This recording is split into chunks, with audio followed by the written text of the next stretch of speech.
आत्मज्ञान दिन 4 विश्वास अथवा संदेह। इस तीर्थ यात्रा के प्रारंभ में मरियम का विश्वास जोसेफ के विश्वास से मिलता है। एलिजाबेथ ने उसे मुक्तिदाता की माता कहते हुए कहा था, धन्य है आप जिन्होंने विश्वास किया।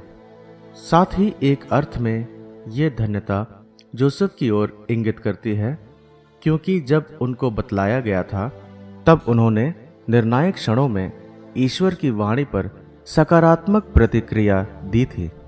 जबकि ये सच था कि जोसेफ ने स्वर्गदूत द्वारा मरियम को दिए गए संदेश पर प्रतिक्रिया नहीं दी थी, पर जैसा कि प्रभु के दूत ने उसे आदेश दिया था, उसने वैसा ही किया और अपनी पत्नी को लेकर आया।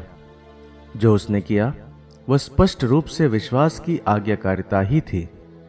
कोई कह सकता है कि जो जोसेफ ने किया उसके द्वारा उसने अपने आप को मरियम के विश्वास के साथ विशिष्ट तरीके से जोड़ दिया।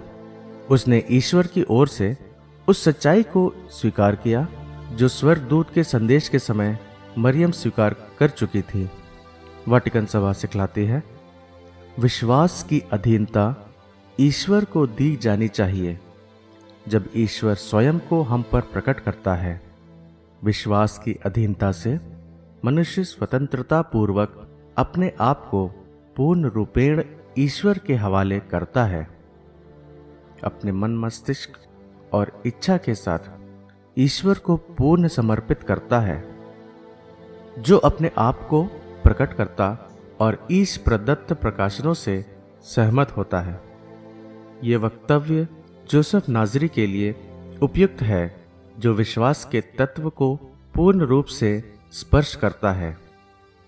पहला आदम पतित स्वर्गदूत लूसीफर द्वारा, जिसने ईश्वर की योजना से बगावत की, ठगा गया। लूसीफर ने ईश्वर की भलाई पर संदेह किया और उसे अस्वीकार किया। फिर उसने उसी तरह आदम को भी प्रलोभन में डाला। एक तरह से लूसीफर ने पहले आदम की पापमय अवस्था को जन्म दिया। यदि ख्रीस्त दूसरा आदम है और उसने मानव जाति को आदम के पाप से छुड़ाया है, तो ऐसा कहा जा सकता है कि जोसेफ एक प्रकार से लूसीफर की अनाज्ञाकारिता का उल्टाव है। लूसीफर की अनाज्ञाकारिता से आदम के पाप का जन्म हुआ, तो जोसेफ की आज्ञाकारिता से, जो मरियम के साथ वैवाहिक एकता से जुड़ा हुआ था, ख्रीस्त का जन्म हुआ। लूसीफर ने ईश्वर की भलाई पर संदेह किया, जोसेफ ने ईश्वर की भलाई पर विश्वास किया। लूसीफर ने मानव जाति के लिए ईश्वर की योजना को अस्वीकार किया, जोसेफ ने मानव जाति के लिए ईश्वर की योजना को स्वीकार किया। लूसीफर ने विद्रोह किया और ईश्वर के 1/3 स्वर्गदूतों को अपने साथ कर लिया। जोसेफ ने समर्पण किया और मानव जाति को मुक्ति की ओर ले चला। प्रतिदिन हम ईश्वर की भलाई पर विश्वास करने अथवा उस पर और उसकी योजना पर संदेह करने के चुनाव का सामना करते हैं। हम चीजों को अपनी सीमित दृष्टि से देखने की परीक्षा में पड़ते हैं।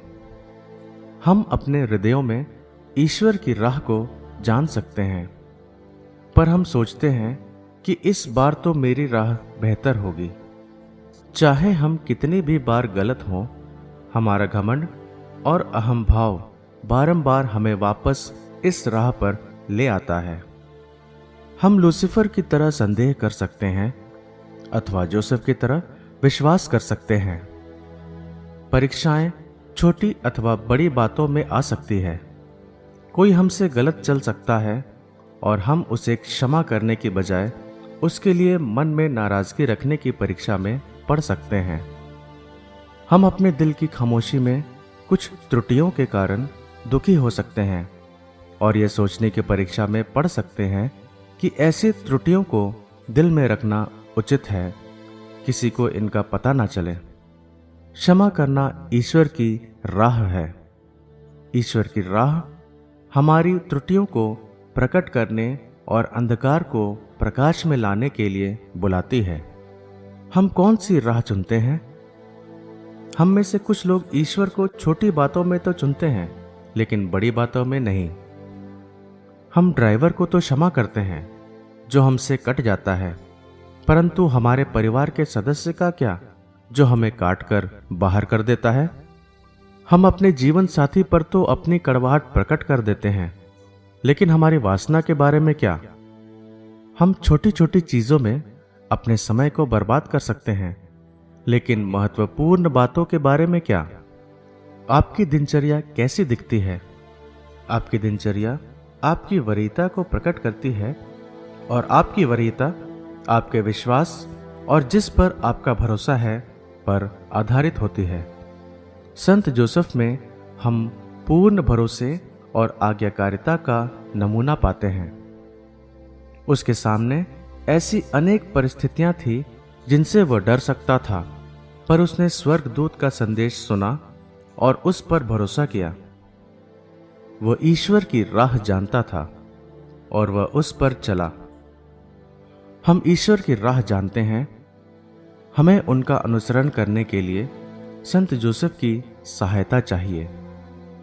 हमें प्रत्येक चीज को इस क्रम में रखने और पूर्ण भरोसा करने का निमंत्रण है कि ईश्वर भला है और उसके पास हमारे लिए एक योजना है, और उसका अनुसरण हमें उसकी इस राह पर ले चलेगा। चिंतन के लिए प्रश्न। हमारे जीवन में संदेह करने के लिए शैतान किस तरह हमें परीक्षा में डालता है? हम किस बात से डरते हैं? विश्वास के विरुद्ध हमारी सबसे बड़ी परीक्षाएं क्या है?